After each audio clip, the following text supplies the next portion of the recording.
Today we're going to make homemade hummus. Why do we want to make homemade hummus? It's because it's a really wonderful, healthy food. It's keto friendly. It has a tradition going back thousands of years. It's a biblical food.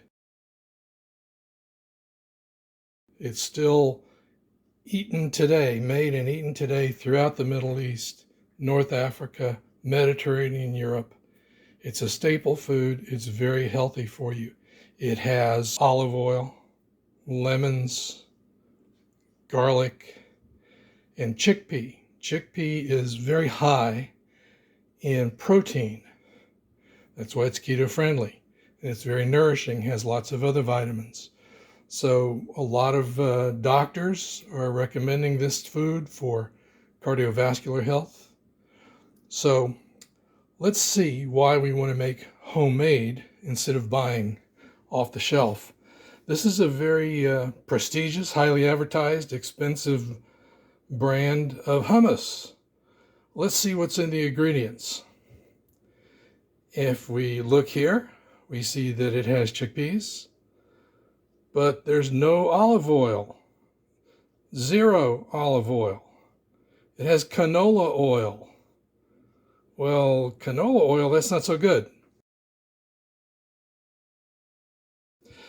So what else does it have? It doesn't have any lemon at all. It has citric acid. Citric acid is a powder that you buy from a laboratory. It does say that it has some garlic, and most likely it's going to be this kind of garlic, commodity garlic that's been dehydrated. So now let's see what we're going to put in our hummus. Chickpeas, which have been cooked overnight, but real olive oil. This isn't the cheap kind of partial olive oil. This is extremely healthy, estate bottled and dated and certified from a certain harvest. This one is 22 to 23. We're going to put in real lemon juice and real cloves of garlic. So let's start putting this all together. Okay, let's make the tahini first. I've got half a teaspoon of salt, 3/4 cup of sesame seeds, and I like to add about 2 tablespoons of sesame oil.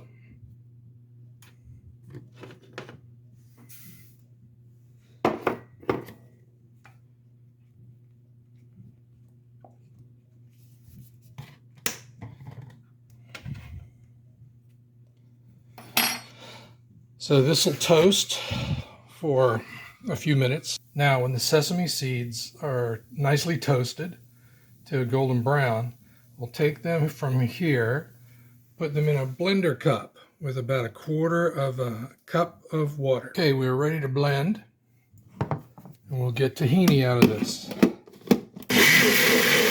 So if the tahini is too thick like this, you'll have to add some water. Now, to blend your final product of hummus, you're going to need a very, very strong blender like this one.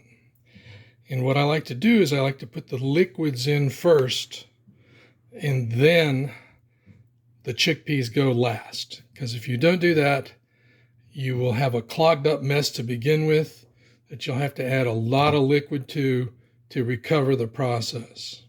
So first, let's put in our liquid tahini. And you can see we've got about 1.25 cups here. That's equivalent to a jar that you'd buy store-bought. And I'll put up a still photo of what that looks like in the price. Okay, so first let's put in our liquid items. And believe me, there's a good reason for this. If you've ever tried the other way, where you put all your chickpeas in first and try to liquefy them, they turn into a really stiff mush, which you cannot blend. We'll go to almost a cup. Let's say 3/4 of a cup here. But there's an important technique on making this right. You want to leave your ingredients out. All right. You want to have some more olive oil to add. You want to have some extra garlic to add. You want to have some extra lemon to add. And the reason is, at the very end of cooking, you're going to be tasting a little bit. Believe it or not, this takes a lot more salt and lemon juice than you might think. So let's blend the liquids first and get those going. Okay, so we've blended our liquids. Next, we're going to slowly add chickpeas. Now, there's no set amount of chickpeas. You're just going to add and add and add until you get the consistency that you prefer. Some people like it thick and doughy almost. Some people like it very thin. Just keep in mind that once you're finished, you're going to put it in the refrigerator. And when it refrigerates, it'll tend to get a lot thicker by itself. I'll just show you how we add.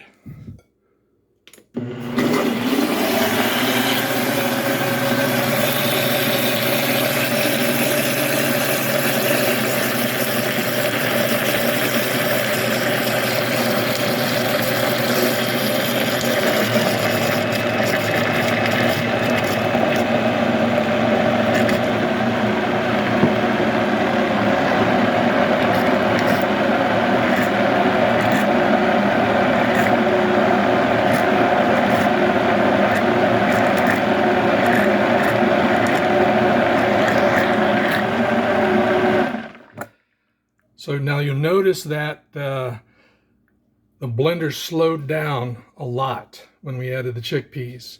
That's why you need a very strong blender. If you slow it down too much, you'll actually burn out the motor of the blender. So it also takes a long time. So I'll blend what we have here for another 3 or 4 minutes before adding more chickpeas. So now I'm going to taste.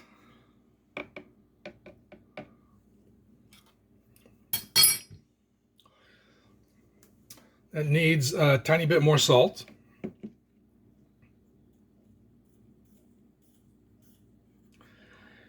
Then I'm going to restart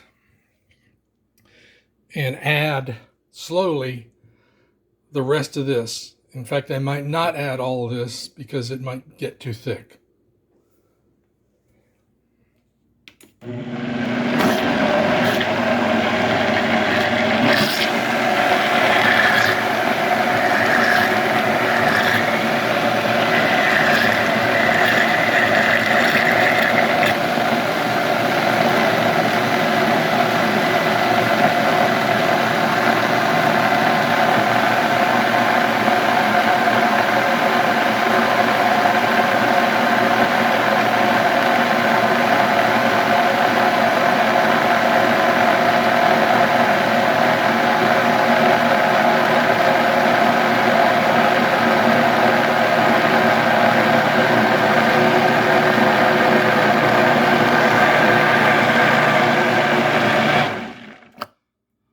So if you notice, that really slowed down, and then as the blender caught up, it started to make a more fluid mixture, and the blender started to rev up again.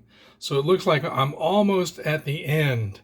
I'm going to run the blender for another 3 or 4 minutes, and then add about half of this, and then we'll be done.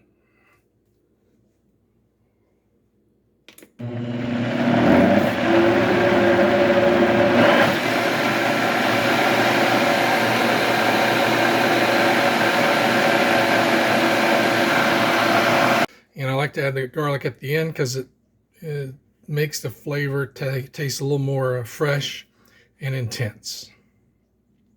We're at the very end now, so you want to have your containers ready to pour your hummus into, and you want to have a scraper because you'll be wanting to scrape out what's left over on the walls of your blender. If you notice, the hummus is much more liquid right now. I'll run it for a second so you can see. Now we'll take the blender off and pour into our containers.